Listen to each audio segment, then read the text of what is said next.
It's the SawCast, where real people speak that real shit on real topics every day, and I go by the name of Stevo. And I'm Ariel. What the fuck do we do, y'all? Today we're talking Ooh. about like our books. Books. In our last, I think it's been like maybe a year, or maybe probably like a year since we did our last book review. No, because months.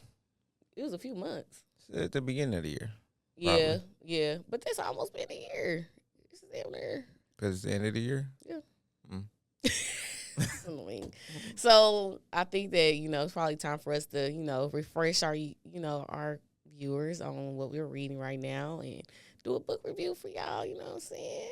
Yeah, give y'all some of the most impactful books that we read in the most recent time. Yeah, so I'll let Steven start. Go ahead, brother. So, for me, Rich Dad, Poor Dad, I was one of my friends let me borrow this book, and I was a little hesitant on reading it at first, because I didn't think Robert Kiyosaki was one of the investors that I would even mesh with or cared about. Yeah. How he viewed about money. Right. But after reading the book, I appreciate his psychology. Now, his investment strategy isn't the strategy that I would use to start my base with, as he says. Yeah. But I do like the psychology that he has behind how he thinks about money, right? So Rich Dad, Poor Dad is really a guide to thinking about money in the correct way. So when you read that book, you have to go into there knowing that he's going to provide you with, he has a simple pictures that he shows you, and he shows you with assets, liabilities, and your income and your expenses. So he just shows, hey, in different scenarios, one scenario is this is how wealthy people get wealthy, and this is how the middle class stay the middle class, right? And it makes sense because the assets are, when your assets increase, and a lot of times when they generate income, then that can go into your income category. So then you have more money to pay off bills, etc. Now, one of the things that stood out to me most was a quote. Okay. Where he said the primary difference between a rich person and a poor person is how they manage fear. And so the 5 fears that he was saying that we had to manage was the fear. The 5 things that we had to manage is fear, cynicism, laziness, bad habits, and arrogance. Now, if you think about that for a second, fear, cynicism, arrogance, bad habits, and laziness. Now, all of those cliche things, like when people say, now, the time is now, right? Don't wait till tomorrow. Don't put out tomorrow what you can do today. That's laziness, right? And then fear, right? A lot of people fear because they don't know how to do something, right? And if you don't know how to do something, then a lot of times you may overthink it, but you're really fearing yourself out of doing it, right? And then just go-getters, right?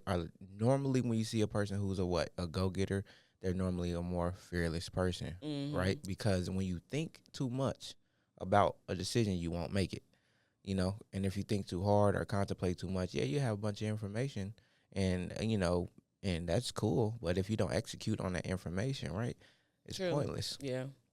And then another thing is when he was talking about the assets, right?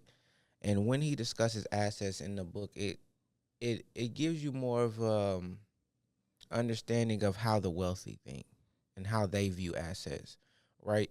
Because a lot of times with him, he says the whole real estate thing, right? And he might throw people off because he'd be like, oh, your house isn't an asset. But then if you actually see that he's invested into real estate and he enjoys investing into real estate, but you see what he means by that, because he means the average person is not using their house as an asset. It's a liability for them.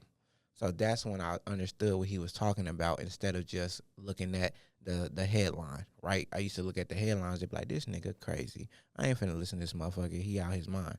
But then when I'm reading a book, and he actually gives a lot of game in the book. No, he really does. I read that book. I read that book when I first started doing investment and everything, and I feel like if you're really trying to learn about investments and you're trying to learn about finances, then you need to read a whole bunch of different people's version of that, like rich people who are already rich, and then take from that what works with you, because that's why we always say knowing yourself, knowing how you learn is number one. Because if you can go in and you know yourself and how you're set up and how you save money and stuff like that, and how you view money, then once you read these different people, you can take what you take what you need. So like what you were saying, like he probably wasn't, the way he does things is not necessarily how you would do things, but there's still game to be got from him.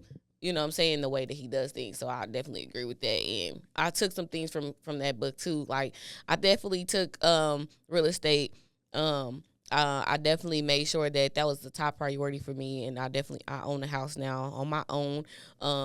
That was something too. Like, you know what I'm saying, a lot of his investments he does on his own, or but then again he uses other people's money. He's using loans. Yeah, he likes to use the loans and in favors. that's one thing I probably won't do. Like, okay, I'm okay with getting loans and stuff like that. But I understand what life is like, because I'm like a normal person, so I understand what life is like without the loan being over your head. You know what I'm saying? The car loan, when we both got rid of our car loans. Sure. The freedom that came from that, yeah, I kind of like that. You know what I'm saying? I mean, but if that might be, you know what I'm saying, that's totally different for what he thinks. He'll take a loan out on his car and then go get a business or something. You know what I'm saying? Whatever. That's what type of stuff he do. And I'm just like, that probably something I probably won't do. So. Well, with the car thing, it was funny because he said he bought his first Porsche off of his home. Mm-hmm. Off of real estate. That's what I'm saying. Not home, but real estate. That's what he do. So when his real estate, I think it was a rental property, if I'm not mistaken. It was one of his properties that generated income for him. So when it generated a certain amount of income for him, then he took that money that it generated and then bought the car and bought the vehicle off of that money that it generated. That's what he do. So I was like, okay, I get what you're saying now. But see, I think the one thing that stands out to me a lot in a lot of these different wealthy people, successful people, rich people, is that they always started with a mentor, or they were groomed for financial success by their parent or guardian, right? Mm-hmm. So I feel like that's the point. That's the part that a lot of people forget, that if you're doing it and you don't have that mentor that has groomed you along the way, or if they taught you certain things but they didn't teach you as much in depth. Because when he says rich dad, poor dad, see, he's talking about the mentality, right? Because he's talking about your relationship with money. So he's talking about, because the poor dad that he's talking about wasn't necessarily poor. Like, to your average person, he wasn't poor because he had money. It just to him, Robert Kiyosaki, he was poor because of the way he thought about money, because he wasn't thinking long term about money. He was thinking in a short term, and he was thinking just like your average person thinks. So that's why he said poor dad, because in the end, he was going to be poor because he didn't set himself up for the future, right?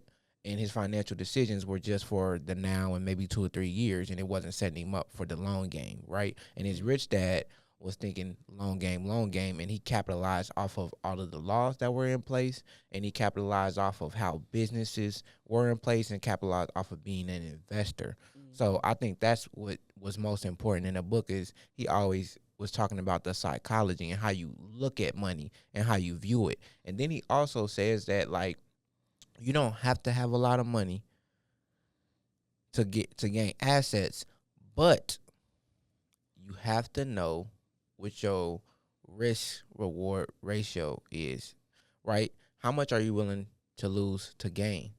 And some people, they're willing to put more on the line, right? So I feel like with the real estate thing, a lot of people, when they just dive into that, those are people who don't care about taking this risk as much.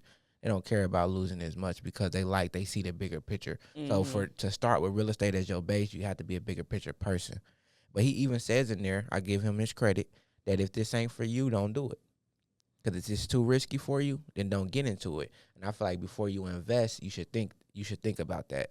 Is this strategy too risky for me. And if you have to think about it for too long, then it is too risky for you. But then again, you have to find some strategy that you feel like is not as risky for you. So that's what the homework would be. If you're not investing yet, your homework is to find out what strategy that you can use that's not as risky to you. Yep, and I think honestly to wrap that up, at the time that I started reading Rich Dad Poor Dad, I was reading Dave Ramsey at the same time. So as you know, Dave Ramsey is straight no debt. Like if you got debt, pay that shit off. So I think Dave Ramsey is like talking to like the normal, like the average American. Yeah. You know what I'm saying? He like, y'all can be free if y'all pay off all y'all stuff. And then Robert like he talked to investors. He investors and business owners are what he focus on. Yeah, so that's the difference. But there's game to be had from both sides. Facts. Because I mean, with the loans that Robert's taking out, he definitely has to pay them off. So there's Dave's plan, like 5. He got like three different plans of paying off debt. So either way, like, you know what I'm saying? That's why I said just read a whole bunch of different rich people's way of making money and then take yours from that. So absolutely. For sure, Steve. Okay, so my book was called The Black Man's Guide to Understanding the Black Woman by Shahrazad Ali. This book came out in 1990. It was a very controversial book.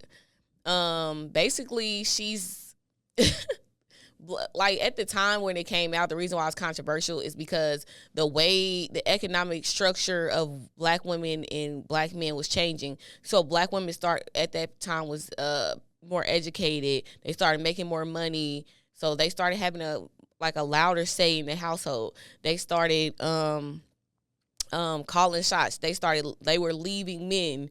You know what I'm saying? They were getting divorces and thriving off after the divorce, and you know what I'm saying? They were getting their degrees, and you know, they at the time it just felt like to the community that black women were, because they were being so successful, they didn't need black men anymore. But that, you know, that's where men, you know, being needed and stuff comes in. So black men was feeling like black women didn't need them anymore, and black women were being more disrespectful and stuff like that. So she wrote this book basically.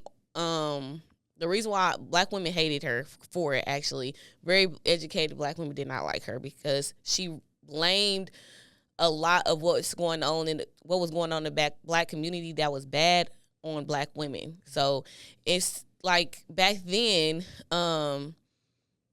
it was like the man ain't all that. That's when all that was starting. You know what I'm saying? So she took that and was like, nah, women ain't shit. You know what I'm saying? So she was turning it, and black women was like, oh hell no. They was like, oh no, you know, they was like absolutely not right. They was opinionated. But they was educated at the time. But I think honestly, what she was trying to do is, I think she was trying to tell black women the things that black women do wrong, so that we could see the things that we were doing wrong. Because a lot of because I mean, back then, she talks about in the book, I mean, statistically, black men were like domestically violent, and they were, there was a lot of domestic violence, and black men were leaving their families, and they were on drugs and stuff like that. So there was a lot of pointing going on towards black men on, you're bad, you need to get your shit together so that you can help your family. And what she did was point the finger back at black women and say, no, we got stuff that we need to do to fix it so that we can have a better community. But it looked like in the book that she was blaming black women. Well, she framed it as she was blaming black women for everything that black people have ever, you know, the issues in the black community. But I feel like she was kind of like just telling black women to share the burden of the responsibility. Yeah, like we do things too. Like we are a part of the problem of our community as well. It's not just black men. Neutralize the situation. She was of just making it just you and you. She was just like, look, I feel like the book says it's a black man's guide, but I feel like it's for black women, and I feel like she was talking shit about black women because in the black community, controversially, to get attention, you could if you want attention from the black community, all you gotta do is talk shit about the person that you're talking about. Yeah. You like, black women, you ain't shit. Then a whole bunch of black women gonna be in the comments like, oh, well, what you mean? What you mean? I'm the shit. I'm the shit. You know what I'm saying? Or you can say black men ain't shit. Then all the black men like, what you mean? Me and my niggas, you know what I'm saying? Whatever. But that's a historical thing in the black community. What y'all seeing on social media, we've been doing that. That's our controversy in the black community. All you gotta do is do that. So I think what she was doing is she knew that. So to get the black women to read and learn about the things that we need to change about ourselves, she was like, we the problem. So when she framed it like that, black women started reading it. And a lot of black women was taking the information and using it towards their relationships. So one big thing that black women was not going for that she wrote was that in the book that I got, the revised version don't have it, but the old version do have it, where she was talking about black men. If black women start talking shit, smack her in the mouth. That was crazy. They was like, oh, hell no, because at that time, domestic violence was high, like, for black men. Black men were violent still. Yeah, they were very violent towards black women. I think it might have settled, but then it went back up too. It's gonna get uglier too, because people ain't gonna eat. You know what I'm saying? So anyway, so that was one thing that black women, and it was real controversial. Like, what you mean she can smack? She was like, smack her in the mouth, and she started talking crazy. That was crazy. They was like, oh, hell no, fuck this book. So, but I think when she revised it, she took it out so that you can go around that ignorant shit and get to the meat and potatoes, which was black women, we be talking crazy to our black men. You know what I'm saying?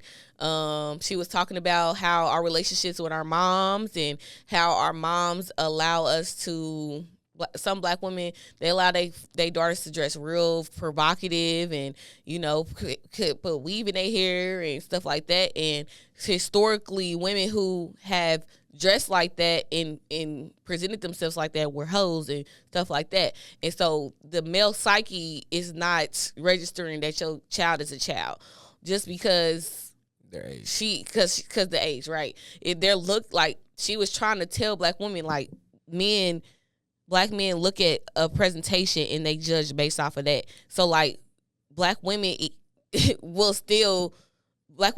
say, like, oh, just because my child is young, y'all shouldn't be looking at her. She can wear whatever she want to wear, but you shouldn't be looking at her. And she's like, that's dangerous because there's men out here who can't decipher or don't care to decipher, and now they're looking at your child. And so that stuff that black women do, like I said, they was like, black women talk back and they have bad attitudes and stuff like that toward their black men. She was talking about how important it was for a black man to have a black woman, because when a black man, you can tell when a black man is out here and he's doing real bad, he probably doesn't have a strong black woman behind him. But when black men do have strong black women behind them, they could become anything. Like, the most successful black men that we see today have families. You know what I'm saying? They have wives. They have like, on their journey, they've been we got Steph, we got LeBron. You know what I'm saying? We got Obama. You know what I'm saying? Those are strong black family units. Where the mother and the father, you can see, I still say Will and Jada, they still got a strong family. All the stuff that they went through and all the stuff that they told us, and they still together. Well, like, that's strength. What I'll say about the Will and Jada thing, though, is the more you know people, the more you know about somebody, the more flawed they are. So everybody has something that they be going through. Right, but I feel like in order for them to, like, put everything that they had out there and still be together and still be strong, you know what I'm saying? So basically what I was reading, the reason why I found it, I was on Twitter, and it was a black man versus black woman type of discussion. And this black man who was, like, really, really intelligent was like, okay, well, I feel like black women should read this book. And then other black women was like, that book is stupid, blah, blah, blah. But it's because of the connotation. Like, women wasn't reading it, they was just going to see and research about it and heard what she had said and was like, I'm not even gonna read it. And a lot of that happened with the book where women didn't get to read it because they heard about the smack and they was like, hell no. But they couldn't too. So what I did was I went and read it. You know what I'm saying? And I understand. And he was like, this is what this is what black men want black women to know about us. And they want respect. They want to be needed. They want to be the head. They want us to listen to what they got to say. They want us to trust them to make decisions. If we give them a task, and if you can't nitpick the task while he doing it, go do something else while he doing it, but it's gonna get done. You know what I'm saying? Trust, believe, respect. You know what I'm saying? Honor, lift him up. You know, things like that. That's what black men want. Be quiet. She was saying that too. Sometimes you need to shut the hell up. Black women need to shut up. And, you know, black women was not fuck with it because they was real intelligent at the time. They was becoming more intelligent, more outspoken. And she was like, y'all need to shut the hell up. And they was like, hell no. Nah. So stuff like that, like when your man is talking and stuff like that, respect them, be quiet, you know what I'm saying? Have a peaceful home, you know what I'm saying? Stuff like that. Oh, one thing too, before I wrap this up, well, while I'm wrapping it up, she talked about how black men, if you with a black man, he's going to love other black women. There's no way around that. So I think that's another controversial thing that nobody liked. They was like, oh, she was just like, black men are going to love other women. Like you're not going to be the only woman that a black man has ever loved. And so to think that's crazy. So just accept the fact that you're just going to be one of the women that he loved in his lifetime and go from there. What black women, she was saying black women have an issue with is that they want to be like, they feel like, you know what I'm saying, black men shouldn't love or care about anybody else but them once you get married. And that's just unrealistic. So just know that the man you with, he going to love other women. When other women are going to be around, especially if he's a successful man. And that's something you might have to deal with. So stuff like that. And I just feel like I do recommend it for all women because everybody, like I feel like black women should both read it because we need to, first of all, that's history. That's a controversial piece of history that we need to read. And then, honestly, the same stuff that she's talking about in the book is happening right now. And she took the crazy parts out, but she, you know what I'm saying, just, it's not, everything in it is not, I'm not going to say she's right to me, but it's good to read and see somebody else's perspective on topics like that. And I feel like some of the stuff, if we implement it, could help us. So. Yeah, that was a nice book. Well, another nice book that I received from a friend. They let me borrow it. It was "Who Moved My Cheese" by Spencer Johnson. Now, that is the cheese.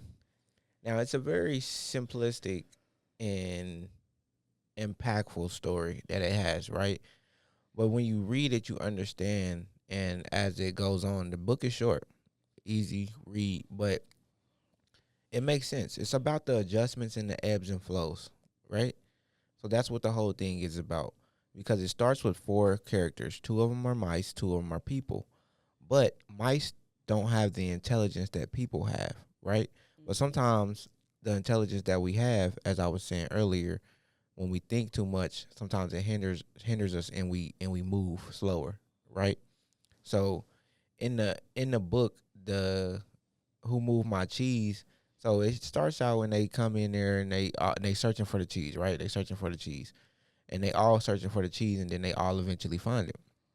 And then along the journey of them finding it, they like, okay, cool. Now I found it, and now after they found the cheese, it was done, right? Mm-hmm. They was enjoying themselves. They would go home to where their resting place was, and they came back, and then everything was cool. But slowly but surely, as things were going on, their cheese was getting moved, but they wasn't paying attention. Like they were telling you, like the narrator was telling you, you know, the narrator in the book was telling you that, like, look, things are changing. Their cheese is slowly getting moved, but they didn't realize that, right? Because they just coming back. Of course, the mice didn't, because they just coming back. They ain't, boom, boom, cheese is right there, boom. And then the humans was like, oh, shit, cheese is good. You feel me? They feeling happy. But then eventually all of the cheese started going away. And then once it went away, then they like, oh, shit, the cheese is gone. Now I got to go find it, right? Mice don't have the thought process of humans. So they immediately, cheese gone, let me go get cheese. So they went and started looking for the cheese immediately. But the humans, they started thinking and contemplating like, why the fuck is the cheese gone? What the hell happened to the cheese? I can't believe them motherfuckers would move the cheese. The audacity of them. What? That's crazy. So who gonna bring the cheese back? Actually, we'll wait till the cheese comes back. And in that, it's saying when things change, you have to change. Okay. So it's all about adjusting to change. Mm. And so once something changes, you have to adjust to the change, even though when everything is the same, it's comfortable. And then you get comfortable. That's why whatever it is in business and relationships, it's all going to change. So you have to realize that you have to be in a mindset to accept change all the time. And then you have to be paying attention to when things are changing so you can adjust sooner than later to the change. So that's the thing that I got from that. And then one of the character that I resonate with most was Hall, because he contemplated, right? And then I contemplate on decisions a lot. And then that's the thing that has hindered me a lot in my successes. Sometimes I contemplate and I think too much, but sometimes that thinking has helped me as well. And so just reading that, I was like, damn. I was just looking and like, damn, like sometimes you do contemplate a little bit too much. You need to just go do it when you have some information, because I was thinking at the times where I felt the most successful, or at the times where I've succeeded, have got the information and capitalized on it sooner than later. Mm-hmm. So it's just I like books like that because they're a constant reminder of continuing to do what's your best self, right? Mm-hmm. Continue to live as the version of your best self. So I was like, damn, like, and then along the way, Hall was learning lessons, right? And that makes me like, when I adjust to change and I actually just adjust to the change and I actually start implementing and implementing the actions it needs to take to adjust to the change, and I'm like, damn, along my route, when I'm being successful, it's the same as that. Like, I'm learning along the way, like having little aha moments. You feel what I'm saying? I'm like, and so I appreciated that aspect of the book because it just gave me a more. It just gave me a deeper look into how important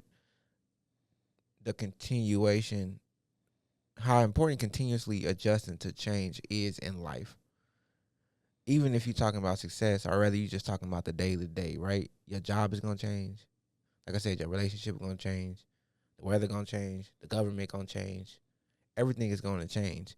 But how you adjust to that change is what's most important. So okay. Always remember that your adjustment to change is super important. All right. Well, my next book is called Play Like a Man, Win Like a Woman by Gail Evans. It's about corporate and how men view work versus how women view work. So women, we be overthinking, and you know what I'm saying, we might not apply to a job because we ain't qualified. Like, men don't think about none of that. Like, they straight going in there and just they figuring it out. You know what I'm saying? So basically what she's saying is like trying to teach women about men and how to deal with them in the workplace and how they look at you and stuff like that, because the workplace is majority male. Like majority of these industries is majority male. But like if you're a woman, sometimes you get overlooked, you get, you know what I'm saying, underpaid, stuff like that. So she was trying to make all the women see what they got to do, what we can take from men so that we can be more successful. So basically she was like, speak up. Like, when the meeting say something, if you feel something, toot your own horn. Like, hey, I did this, that, yeah. You know what I'm saying? Because I don't know if anybody, like, if you've been in corporate and you've been in a meeting with managers, I've been in a meeting with managers all the time, and I work with the managers, and they be like, we did this, and this, and I'm like, what? But I ain't finna say nothing, but I'm like, gassing themselves up in the meetings, in the company meetings, like, you know what I'm saying? And everybody's like, yeah, man, that manager's amazing, just because he said he was. Like, if y'all ain't even checked to see if none of this work actually got done. Now, okay, so to that point, so as long as you have some sort of proof to prove that, right? Mm-hmm. And I will agree with that and say that in the corporate world, a little bit of exaggerating the truth is a part of the ebb and flow of the corporate society. So once you learn that, you'll realize that sometimes put a little gas on it. Yep. Another thing is for women, when we make mistakes in corporate or we feel real bad about it. You know what I'm saying? It said, don't worry about it. Like, it's not even, don't care. Why do you even care that you made a mistake? Everybody making mistakes all day. And it's like you don't know everybody making mistakes because your manager ain't going to tell you that. But if you start talking to your manager, he'll tell you. You know what I'm saying? Facts. Everybody is in there making mistakes all day. Don't be tripping about little mistakes. Follow the team leader. Whatever the team say, do. Like, whatever, we told y'all this in the corporate podcast, though. Yeah. If you, whatever the manager say, whatever they want you to be, when you in that interview, whoever they want you to be is who the fuck you need to be. You don't need to be trying to be nobody else or do nothing else. You are that person. If the team goes right, you're going right. Do not be like, oh, well, I think we should go left. No. You know what? You need to be giving them solutions and responsibilities and stuff like that to go right. If they say right, gas up right. But see the thing too. So to follow that point, right? The mindset that you need to be in, because I feel like when we're at work, we're humans. So sometimes we hop into our emotions too much, right? You got to just think, bro. Sometimes when you just remind yourself, bro, just process driven. Just follow the process. And just like I said, sometimes the process changes and it don't make no sense to you. Sometimes your manager might explain it. Sometimes they won't. If you cool it with them, they'll eventually explain it. But just know, like, go to work and be like, it's a process. And I'm going to be productive doing this process. I don't care what process they throw at me. Let me be productive. Right. And just push through that little mental that you got in your head and just be productive. Don't even worry about the shit. Like you said, everybody going to make mistakes. If you make mistakes, they care that you did it and you made a mistake, whether you not doing it and not making a mistake. Right. They rather you do it and make a mistake and be like, oh, well, shit, at least you tried. So another thing he was saying is like, or what she was saying is like, there's things in the office. Like, when you're a woman in corporate, you are a woman in corporate. You're not, men don't look at you like on their level, like a man or a coworker. They look at you like a woman. They don't look at you like a coworker. You are a girl. You know what I'm saying? So certain shit that they can do, you can't do. You can't, you can't.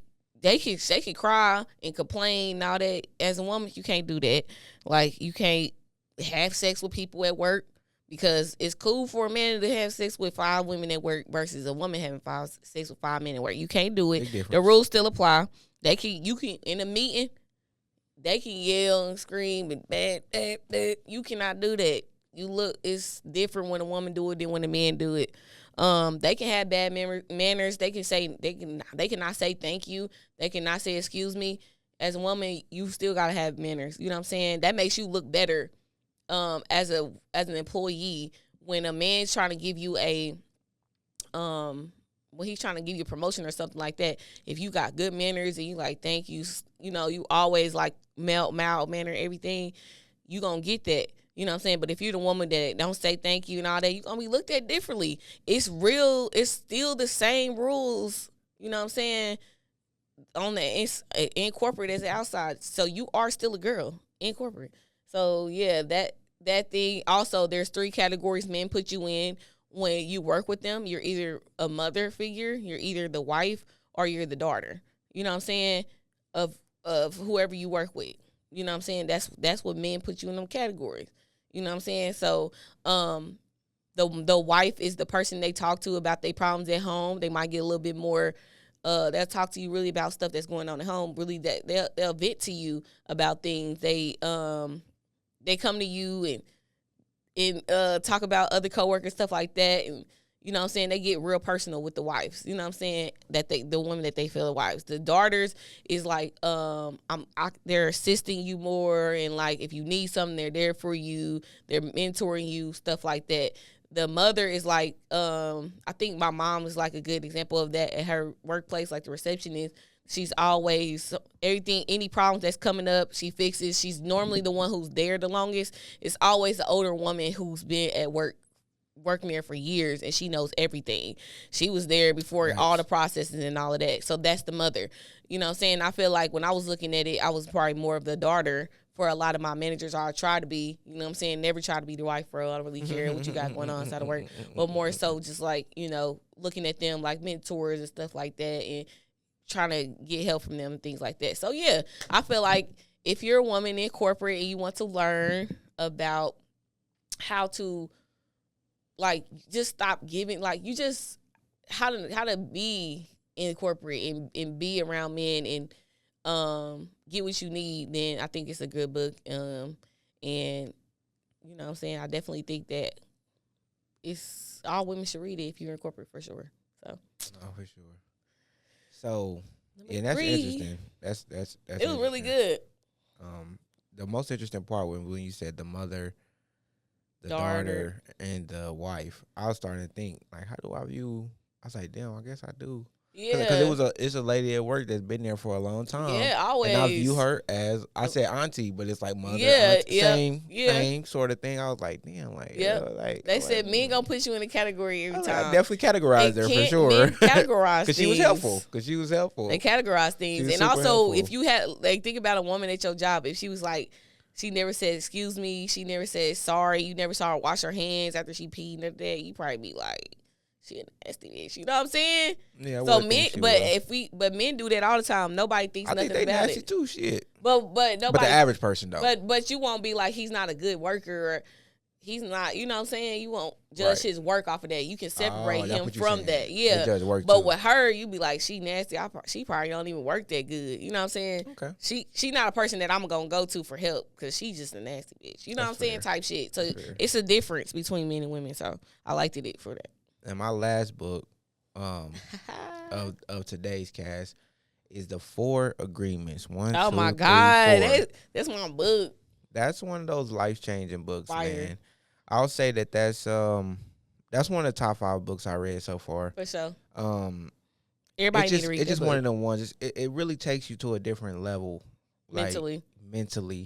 Stop caring. Like, you have to be like, to go to that, like, the way that he explains it in the book, but it's also a spiritual aspect to it, right? And I think people only associate the spirit with, like, religion, and they forget that we're spiritual beings having a human experience, right? And then if you say something like, even saying that, people, oh my God, I'm like, bro, it's spiritual, because when you say, oh, I got an inclination or intuition, what's that? It ain't physical. You feel me? So. Yeah. But the 4 agreements are: be impeccable with your word, don't take anything personally, don't make assumptions, and do your best. Yep. Now, the one that stood out the most to me was don't take anything personally. Oh my God, that was my favorite one too. That motherfucker is fire. Like, don't take anything personally. Stop caring. I swear that helped me. That helped me so much. That is why, like, when we was in that and we was going through stuff and people was acting weird. You read that book then? I read that book a long time ago. Oh. But I'm saying, when we was in, you were telling me to read last time, bro. Last time when we was in that and people was doing shit and I was not tripping, you cannot change the way people act. It ain't got nothing to do with you. Do not take it personally. Now the extent to where, you know, Don Ruiz says it. Now he's different levels spiritual. Thanks. He's way up there level. Whoa. That book is so good. He's there. I'm not there yet, but I do believe that we should take 50% of this shit. Honestly, it's probably 60-70% of the shit that goes on. You shouldn't take it personal, because a lot of times you think it too hard about the situation, right? You're making it personal. I think in the book he says everybody ends in their own world. They are, and I say that all the time. That's the funny part. It's a real thing. Like, you think that what you did to that person really mattered. Like, they have experienced so many other things in this day. Like, what you did is not even that serious, but you're harping on it because you did it. In your world, it's super important. It's super important. In their world, it's not. Yeah, and the thing is, like, and I take that into everything, Swear to everything, God. because a lot of times, like, when you have certain friendships or something like that, or somebody does something, and then you get to thinking personally, you made your mistake, you thought personally, mistake one. Don't even do that. If they do something, just be like, oh well, okay, cool. It's a reason why they did that. You feel me? Either I'm gonna figure out or I'm not. You feel me? And don't And that's harp cool. on, and that's it. And that's cool. That's it. And that's cool. Don't take it too personally. You feel me? Facts. And Let it go. and Let it even go. even when like we in Texas, right? Traffic, people be a little crazy in traffic. Even there, like on my way here, I was clearly going fast in my in the lane right next to the fast lane, clearly going fast because there wasn't nobody over there, right? Now somebody jumped right in front of me, and I didn't think they was gonna jump in front of me, but I'm glad that I was paying attention because they jumped real fast. But you know what? I just slowed on the brakes, looked over. Okay, let me get back over. Let me get over into this lane and keep moving. Cause I'm like, it don't even matter.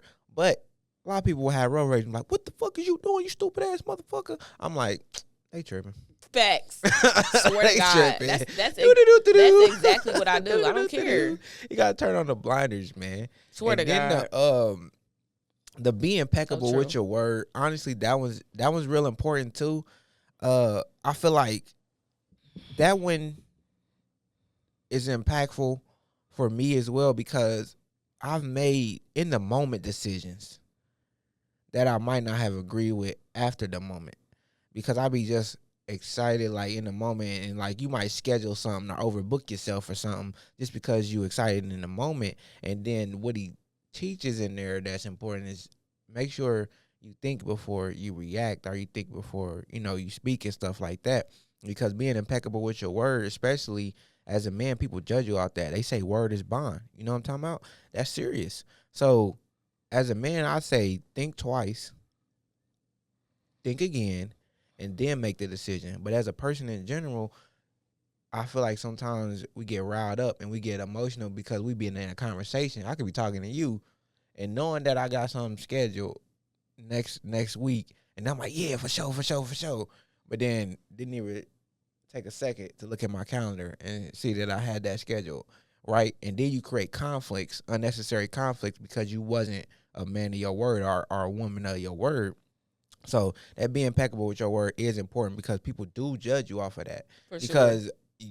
a lot of times if they have something negative, that's one of the main negative things they say. Oh, that motherfucker be talking. They don't be on shit. Because you have said things continuously and haven't followed up with them. Yeah. So a lot of times if you're not going to do it, don't even speak on it. Don't even say it. And if you don't, and also with it being impeccable with your word, he was like, shit, sometimes just keep yourself out of it. Uninsert yourself. If somebody's talking about something and you really don't have no knowledge on it, or you really shouldn't be speaking on it, just be quiet. Facts. You know what I'm saying? Because now you don't even your input's not even input in there, and a lot of times in life that has been used against people because people will come to you about me, but they're saying something, right? And so then it's like they won't tell you what they said, but they'll tell you what I said, but they might have started the conversation. And that's the reason why I said anything anyway.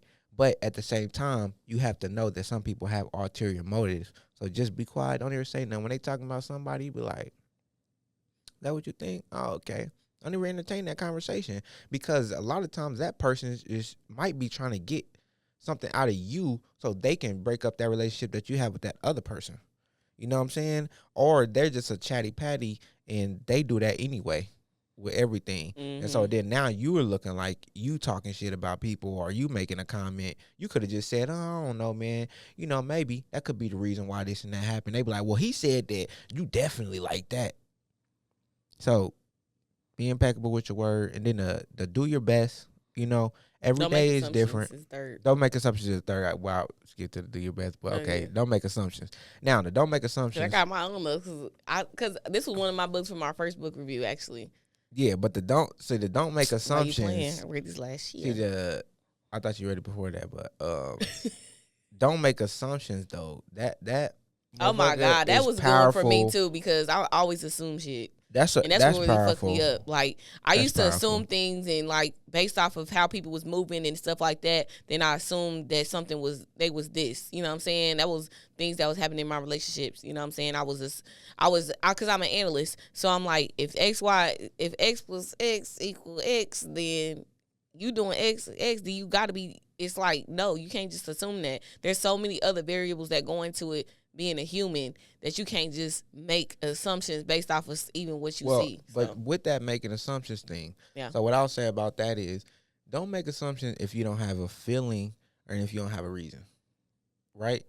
Because I do feel like, okay, with that, don't make assumptions. I feel like the majority of time people are just making assumptions based off of no knowledge and no feeling, right? Because sometimes if you have a feeling, it's a reason why you have a feeling, right? You could be wrong about that feeling, but just sit back and just observe. Because if you're right, then you observe, and it's going to confirm your feeling that you had. But at the same time, most of the time when people make assumptions, they're just doing it blindly. So don't just blindly make assumptions because it don't help you. It really hinders you, and you can be putting someone into a box, or you can be assuming something about somebody that can be completely untrue. Facts, but that goes back to don't take stuff personally. You know what I'm saying? Facts. Like when you hear somebody say something ignorant or something like that, then don't take it personally. Like I'll say this too, and this helped me even on social media. Like when people be like, black educated, college is stupid, or black women are dumb, or black women ghetto, or they stupid or something like that. I'm not engaging in that. I'm not taking it personal because I understand that they probably had experiences where that's true. You know what I'm saying? I'm going to validate them and be like, oh, you probably have had experiences where black women wasn't shit or where black men wasn't shit. You know what I'm saying? But I'm not going to engage in that because that's not my reality. You know what I'm saying? And that's what he's saying there too. Yep. As he was saying, he said, don't take it personally, because if you're taking it personally, it must be true. Facts. And so that's why I was bringing it back from the assumptions thing. I was like, when you assume, you know what I'm saying, you're starting to take it personally. You are starting to take it personally. You know what I'm saying? Because you're like, I assume you're doing something to me, or you're trying to hurt me or something like that, and you take it personally. But it's like, no, you gotta understand where that person is. They might not be where you are yet. You know what I'm saying? And then having discourse with it. Then sometimes at that point in time, having discourse about it is not the time to do it with that person, because they're not in the mindset to have healthy discourse about this topic. You know what I'm saying? If they're erratic and they're like, black women ain't shit, I'm tired of y'all always doing shit. If you talk to the man, he probably just got out of a relationship, a breakup, something like that. So he's not at the point in his mind to have a good conversation about it. And if he was in that situation, have a good conversation about it, wouldn't be probably with you anyway. You know what I'm saying? So it's like, don't even engage. Like you said, don't take it personally. It ain't got nothing to do with me. He ain't talking about me, because I ain't one of the black women that's in his world. For sure. So like, you know what I'm saying? That's what I'm saying. And then the they let you stop getting mad about dumb shit. And then the number 4 was to do your best thing. Oh yeah. That's real important, because I feel like nowadays we get kind of heavy on ourselves, because you can make mistakes. Yeah. Yep. Make mistakes. Mistakes are fine. And then every day is different. Yep. Your effort gonna be different every day. You can't show up on 100 every day. Yeah. And if you don't show up on 100, you're okay. It's okay. It's fine. And what he was saying in there, when you don't show up at 100, you think people notice that you're not at 100. Motherfuckers still think you at 100. They might even when you don't show up 100, people still think you showing up at 100. Yeah. You know why? Because you showed up. For sure. Yeah, that's what does show up. You know, his thing was show up consistently, go in there. So that's a lesson that I feel like we can all take too. And just wake up and do the best that you can do, right? And if it's not your best, figure out why you're not doing your best, right? And just be honest with yourself, because sometimes it might just be you need a break. Sometimes it might just be you need some help, right? Sometimes it might just be you need a right conversation with the right person. So wake up and do your best. And if you're not doing your best, be real with yourself, because sometimes it could be yourself. You could be hindering your motherfucking self because you doing shit and you in environments that are making you be a lesser version of yourself. So also be real with your motherfucking self, because sometimes y'all be bullshitting and y'all be wanting to point fingers. and making shit like it's somebody else's fault. But what you need to do is just look in the mirror and be like, am I waking up and being the best version of myself? Am I actively making the decisions that I need to make so I can have a better tomorrow? And if you're not, if you're doing a bunch of shit that's distracting you from you being your best self, look in the mirror and stop it.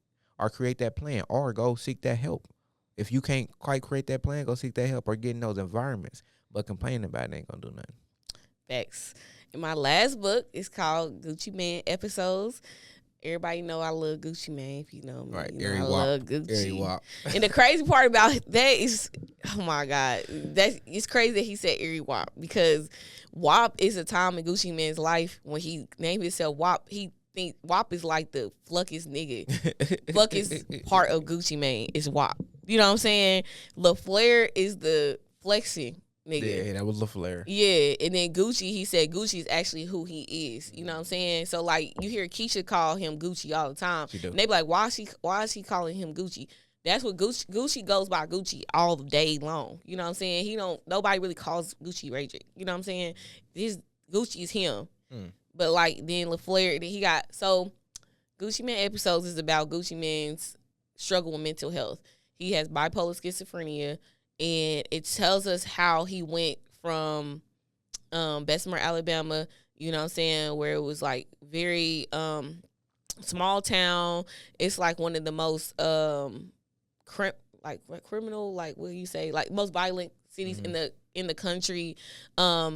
Very racist to the point where there's a restaurant that he talks about that, well, a lot of restaurants there that black people would have had to they couldn't go in the restaurant and eat. Like they had to go outside the back door and get their food. They can't even go to the front door. And it's still like that to this day, I believe, he said. So like it's very racist. That's where the KKK be having rallies and stuff like that. They used to march around the city and stuff like that. And how he, you know what I'm saying, that's where a lot of his family is, you know what I'm saying? But it's a really it's a dark place for him mentally, you know what I'm saying, that place.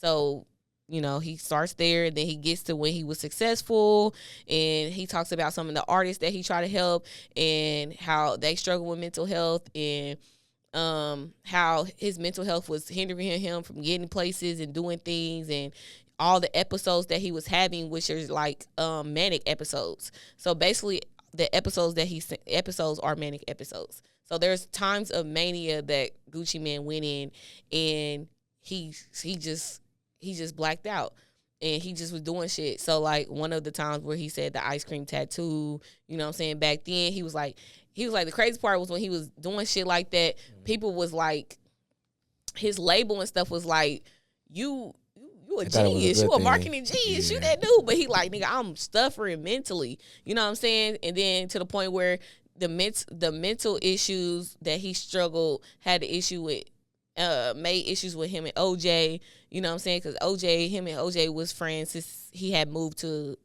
Atlanta, and I think he had moved to Atlanta when he was like 9 or something like that, 8 or 9. 6. OJ said something about them being 6. Okay, I think OJ was 6, Gucci was 9, something like that. Probably then. But yeah, so they've been friends for that long, and so how OJ was about to sign with Gucci, but ended up signing another deal. But it was, I think, a part of the mental health struggles that Gucci was facing is why OJ went the other route too, because Gucci was doing crazy stuff, talking about how Zaytoven talks about how Gucci was in the studio. He would call him at all different times of the night, 3 a.m., 4 a.m., and be like, I'm ready to record. And Zay always got up and recorded with him. And he would talk about how he, you know, how sometimes how Gucci would come in. Gucci Mane was talking about how it's triggering for him sometimes to see himself bigger, because that's when he started getting on lean. And it was an incident, I'll let y'all read about it, but that's the incident that he had with lean. He think that's when his brain switched, like it fucked him up mentally. And so that's important. Yeah, so Gucci Mane said that. So that was like, he was like, I think that lean that I had that day, he was like, I think that's what changed me and fucked my brain up. So he felt like from there it got fucked up. But he went through a lot of trauma too. So, you know what I'm saying? If black people need to understand that if you have trauma, that is having an effect on your brain and stuff like that. But so it's really good. I read that shit in like 4 hours on the flight. Crazy. It was really good. I love Had to be. Gucci Mane. It's like as a Gucci Mane fan, it kind of like it's interesting because it's like all the stuff that we think is legendary as his fans. Like with me particular, what I love about Gucci was his work ethic. Like he was working his ass off. Like he putting out mixtape after mixtape. Like there, as a Gucci fan, we never not have Gucci music. I've never had, not even when he was locked up, I had Gucci music. He was making music like artists make music now. Yeah, so They're forced to make it like that, and he was just making it like that. But that was when Gucci was like the most in his mental health struggles, which is you crazy. know what I'm saying, which is insane. So like the things that we like, the Twitter rant, of course he was in a manic episode, you know what I'm saying, like the Gucci belly, even that, like it was like he was saying niggas was trying to get bigger to get a Gucci belly. It was. And he's like, he thought he looked disgusting and nasty because he was just on lean. That was a lean belly, you know what I'm saying. And then he was bald. And he was like, they was trying to be bald with big belly. Like, they thought that made them look like the nigga. So, at that time, you did look like that nigga if you had a Gucci belly and you had money. It was Gucci belly. You looked like that dude. Get like, money. Oh, my God. It's so crazy. And he was just like, he felt like he changed the trajectory of rap because at first, it was when people was talking about drugs, they was talking about being drug dealers. And then he was like, when he put out Pills, bitch, I might be, is you rolling, which was like his first song. He was like, niggas started you started using. Facts. And started talking about using in they raps. But if you think about it, people who came up under him, Thug, Future, Perks and Molly Burke, you know what I'm saying? All these dudes was putting that in their music after that. Wasn't nobody talking about that before that. He was saying not like that. Yeah. So not for real. Yeah, it wasn't cool. Only people who was talking about me and lean might have been Texas people, but they wasn't really, you know. But he was like people, but they wasn't saying that they was doing it. They was doing it. It wasn't. But he was like people was like they were saying it, but they wasn't like promoting it. Okay. Per se, like, but he was like yeah, him and his friends thought that niggas who did that was lame. So the fact that he was talking about it in the raps was like crazy to him and his friends too. Like nigga, like he said he showed the Pill song to his friends. His friends like, what the fuck? They hate that song because they like, nigga, why you talking about doing pills, nigga? We drug dealers. Like, you talking about being on the drugs, nigga? So they like, yeah, they didn't like that shit. So wow, one of his most memorable songs. I know, which is crazy. Wow. He was talking about how people was getting over on him and stuff like that. While he was like during his mental health struggles, and you know people was making money off of him and stealing from him and stuff like that. And if you watch the interview with Keisha and Gucci, Keisha talks about that too, where she had to. That was a big thing with her. Is like making sure that people was stop stealing from Gucci, because Gucci would be in these manic episodes and everything and giving out his chains, giving out his money and stuff like that. So that's something that stopped when he started, you know, he's going to therapy and on medication and everything like that. He said one thing that stuck out to me is that he said, and this goes with a lot of the books that we talk about in general, but he changed when the day when he changed was when he went to Terre Haute and he was in jail for 3.5 years in Terre Haute.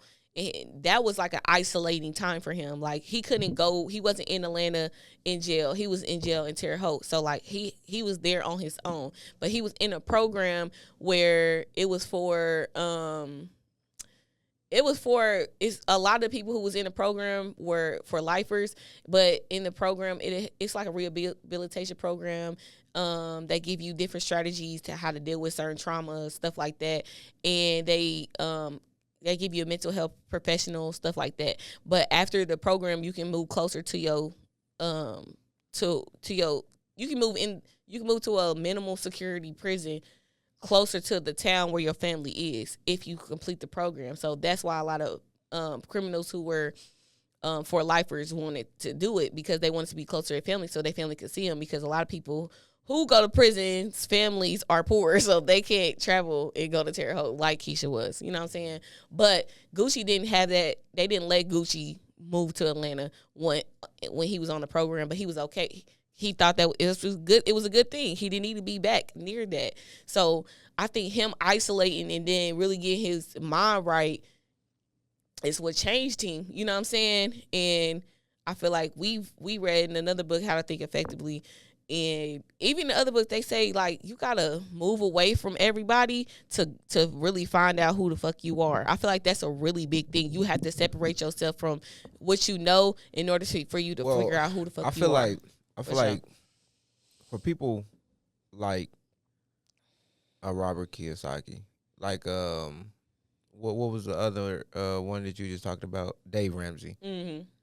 For them, maybe not so much because of the environments that they came in, promoted things like finding yourself. You're right. But I feel like for the middle class and the lower middle class, well, specifically the lower middle class and what our upbringing and his upbringing, where you don't have as many resources, so people are just trying to go to work and make a living, and so they can't even create the environment for their children.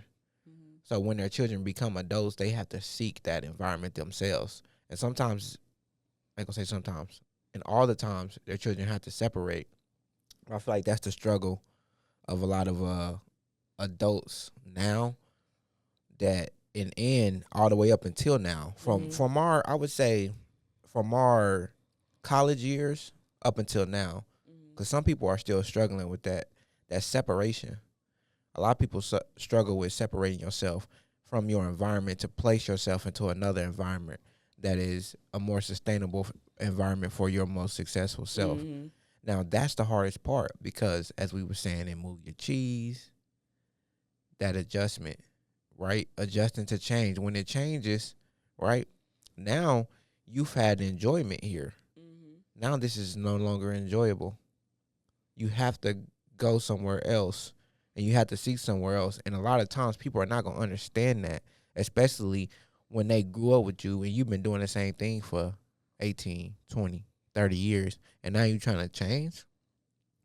You're going to get a lot of pushback, but don't take it too personally, because that's something with them, not with you.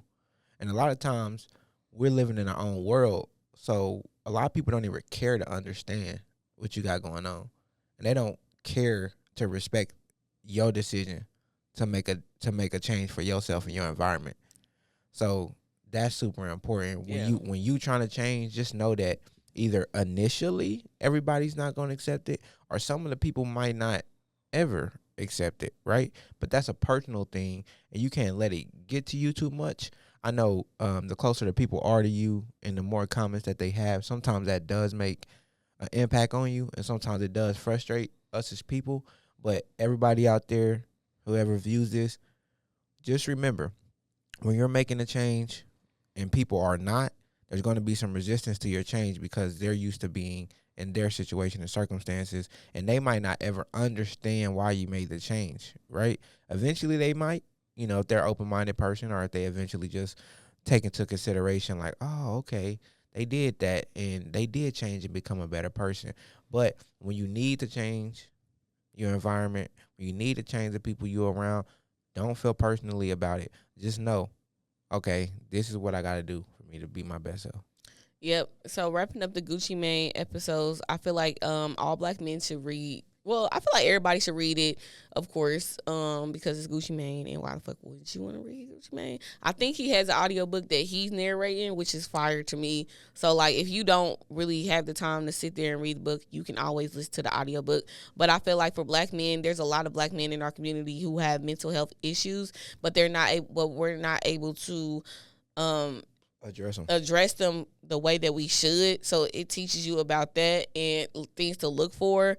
A lot of his artists passed like because of mental health issues and addiction to drugs and stuff like that. So like helping people who have addicts, if you have addicts around you, things like that, I think it'll help you as well. So I definitely think that it's a book for the Black community to read and understand, because there's a lot of people with mental health issues in our lives.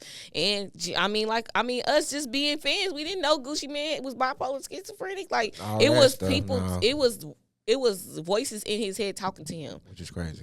I mean, he got the lyric to say, "I'm hearing voices in my head. I think I'm schizophrenic." He was for real. Like, we thinking Gucci tripping. Or just he saying some hard shit.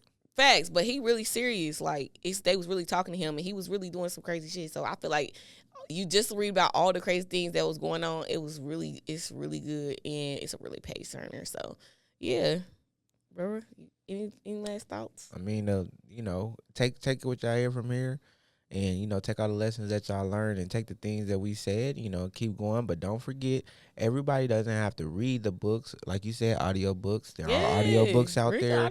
So listen to the audio books, and sometimes just when you listen to the what I do when I read, I read the book and I write down things, as I go.